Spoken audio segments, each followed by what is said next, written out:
Gaueko ordu bata eta 27 minutu, 22:18 irabazi dio Larrazabalek Peñari Iruñeko Larrit pilotalekuan, eta honen bestez, Amurrioko aurrelaria finalerdietan izango da bigarren urtez jarraian, gogora ezagun joan den urtean Iñaki Artolaren aurka Gasteizen ez zuela irabazterik izan eta horren ondorioz etzela finalera sailkatu, baina aurten lortu du helburu hori. Eta egia esan ikeragarria izan da jokatu duen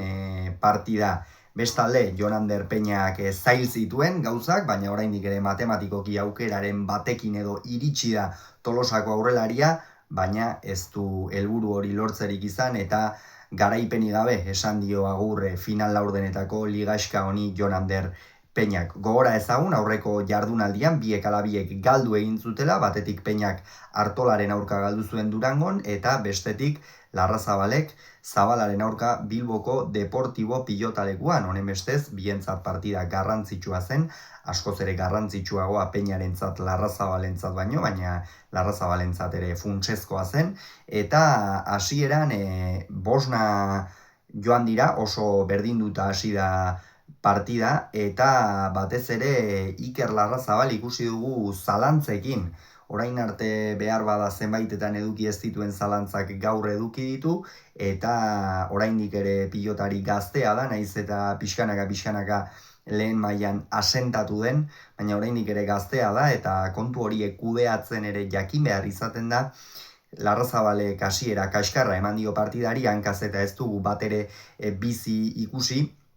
eta Peñaren sakei erantzuterako garaian ere zalantzekin, eta hori Jon Ander Peñaren meritua izan da, aipagarria da, aurten zenolako jauzia eman duen Tolosako aurrelariak buruz burukoan, naiz eta orain arte eta 3 norgehiagokatik 3 galduta joango den etxera aurten beste maila bat eman du, oso bestelakoa, erakutsi du lehiakor izan daitekeela buruz burukoan, eta ondoren ETB-en egin dioten elkarrizketan ere esan du, datorren urtean beste pentsagera batekin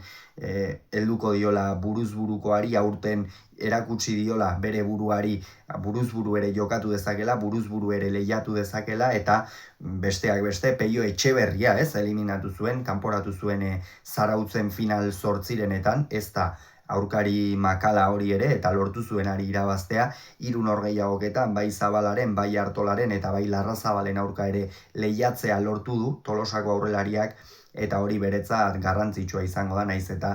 kanpoan geratu den. 12 eta 7 aurreratu da Peña, hor Larrazabal zalantza handiekin zebilen, Peña berriz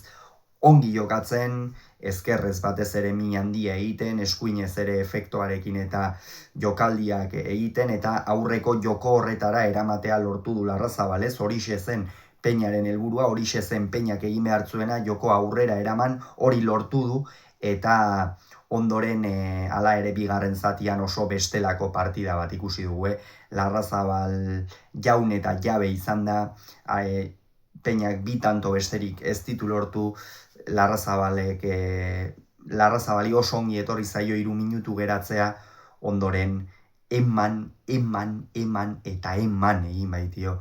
pilotari eskuin hori, urrezko eskuin hori agertu zaio, eta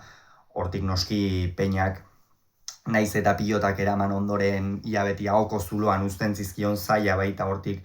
defenditzea, ia ahoko zuloan uzten zizkion, eta hor Larrazabalek bikain asmatu du. Pilotak da guztietan asmatu du, eta 18 eta 14 jarri da aurretik, eta aipatu dugu behin baino gehiagotan Artolaren aurka jokatu zuen horretan ere, Larrazabalek horretan ikasi du, hasi zenean, eta orain pare bat 3 urtera arte beti partida erditik aurrera gauzak espalmazioa zen ondo amildu egiten zen, bere buruarengan fedea erabat galtzen zuen, orain berriz guztiz aurkakoa da. Orain gainera Artolaren aurka alderantziz gertatu zitzaionez, aurretik joan, barkatu ez, atzetik joan zen Artolaren aurka ere, baina azkenerako estutu galanta eman zion Aleiako aurrelariak, gaurkoan ere atzetik joan da, baina lortu du horri buelta ematea, hor Koldo Iriartek ere noski bere botileroak badu bere meritua, mutila lasai mantentzen, mutilari fedea transmititzen eta bien arteko lana, batez ere Iker Larrazabalena noski bera baita kantxan dagoena, bikaina izan da ez, eta alde horretatik Larrazabalek sekulako aldaketa eman du profesionaletan dagoenetik. Eta azken zatian ere, jada Peña kanpoan zen, 18 eta 14ko horretan jada ez zuen inongo aukerarik, hala ere partida borrokatzen jarraitu du, eta gustatu ez zaidan beste gauza bat ere egonda, eta ez dugu, edo oso gutxitan komentatu dugu behintzat, eta iruditzen zait jada pixkanaka areagotzen doan gauza badenez jada iruzkintzeko garaia ere iritsi dela, Peñaren nolabait aurka dagoen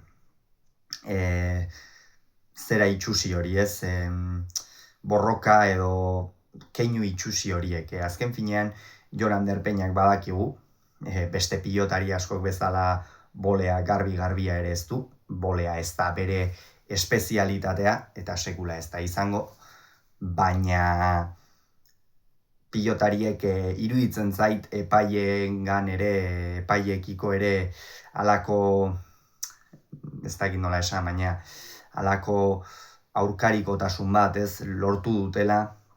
epaiei protestak egin Peñak boleaz jotzen duen bakoitzean, ea halako batean atxiki eman eta tanto euren aldera erortzen den. Hori ez zait iruditzen kirol legez jokatzea,